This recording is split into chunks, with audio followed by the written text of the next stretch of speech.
después de los audios que salpican al gobierno, que involucran en un posible hecho de corrupción del 3%, que tiene como principal protagonista a Karina Milei y a otros funcionarios en estos negociados con distintas droguerías, más bien con una, por sobre el resto. Atención con esto, ¿no? El 58% de los encuestados, ¿qué dicen a 6 días de las elecciones? Que la imagen del gobierno es negativa, y ahí lo tenemos, en una Acá está, torta mirá, perdón. elaborada para que podamos ver cómo ha caído, ¿no? Y cómo queda la imagen del gobierno respecto de lo que pasaba antes, ¿no? Tenés solamente un 3% que no sabe, no contesta, 58-38 es el número... La pregunta es, después de los audios del escándalo que sí. están prohibiendo que demos a conocer o que se den a conocer aquellos que involucran a Los de Karina, los de pañuelos se pueden seguir. Los del resto, si están sucios como una papa, no pasa nada. No pasa nada, No chicos. pasa nada. Y tampoco van a investigar porque no están investigando, Pero ¿no? más otra cosa, pero a Karina no. No, tampoco están diciendo que no sean reales los hechos que se no lo cuenten, mencionan. dicen. Simplemente no lo digas, bueno, nada más. Después de estos audios, la pregunta es si la gente aprueba, desaprueba. La gestión. La gestión completa, no únicamente el no es escándalo. solo la imagen del presidente, Bien. es la gestión completa. Es este es un estudio de Hugo Jaime. Esto nunca se había dado en los 18 meses de gobierno. No.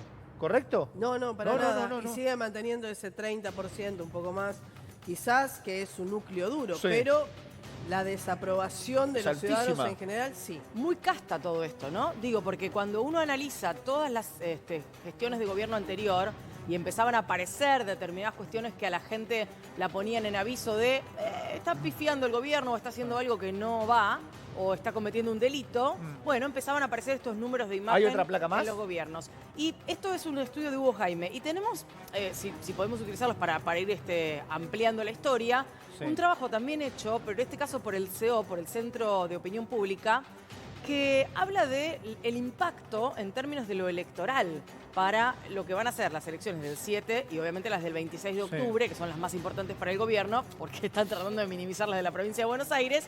Y también hay problemas allí a la hora de entender cómo va a funcionar. Mira esto, la incidencia de la causa Andís en el voto. Esto sí tiene que ver con el escándalo de los audios. Exactamente. Y ¿te acordás que la otra vez hacíamos... no estaba clara la pregunta, que mencionábamos con Anita, no se entiende la pregunta. El 90% decía que no influía en su voto. Exactamente. Pero el tema es que no separaba quién votaba, al oficialismo y a la oposición. No era clara la pregunta. Acá tenés muy claro porque, más allá de los números que van a aparecer ahí, yo te voy a hacer la explicación debajo, pero no vamos a poner tanto texto, porque si no la gente se iba a confundir.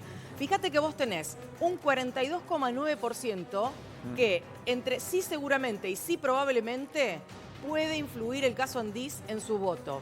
Pero hay una cosa muy interesante, porque en el núcleo duro que votó a Milei, que es un 29% de acuerdo a la medición de CEOP, vamos a dar la fuente, por eso lo decimos, la suma de seguramente más probablemente da un 12% de influencia en el voto. Atención, porque estamos hablando de los votantes de Milei, no estamos hablando de la general de la ley a la hora de la votación del próximo 7 de septiembre y la votación de lo que ocurrirá luego en octubre. En el universo de los independientes puros, que son el 10%, el 69% dice que probablemente o muy probablemente influirá en su voto. Entonces vos tenés ahí una composición de número que por eso también te da que hay un 42,9 diciendo puede llegar a influir en la totalidad, ¿no? De los que fueron consultados. Votaron a Milei en algún momento. Exactamente. No es en todos aquellos que estarían votando en las próximas elecciones. Exactamente. Es pura y exclusivamente el votante de Milei. Entonces, de la Libertad Avanza. Claro. Es un porcentaje altísimo, muy alto. Casi 43% diga, sí, puede influir, ¿eh? Sí. ¿No? Y muy alto y además está desagregado en los que lo votaron en el balotaje, los que tienen como núcleo duro y aquellos que son independientes pero votaron a Milei. ¿Hay otra más, chicos? Hay otra, a ver. Que tiene que ver con las preocupaciones de los argentinos. A ver. Y fíjate el cambio sustancial en la medición que se hizo al principio de agosto y al final de agosto, porque la corrupción aparece, tenía un 28,5% como preocupación y ahora pasa al 43,3% ocupando el primer lugar. Dejando por debajo a los bajos sueldos e ingresos, luego en tercer lugar a la inseguridad, en cuarto lugar a la pobreza, quinto lugar la justicia, los políticos y luego el desempleo y la inflación, fíjate, 8,8, pero claro, porque estamos hablando de una Argentina que durante los últimos meses, salvo estos tropiezos de las últimas 2 o 3 mediciones con décimas por encima de las anteriores, sí, no se ha desmadrado la inflación. Pero fíjate cómo hay cosas que están muy claras respecto de lo que vemos habitualmente aquí en tiempo real, ¿no? El tema de la corrupción y las coimas realmente está insertado dentro de la sociedad, ¿no? Se debate. Bueno, gracias, Lore.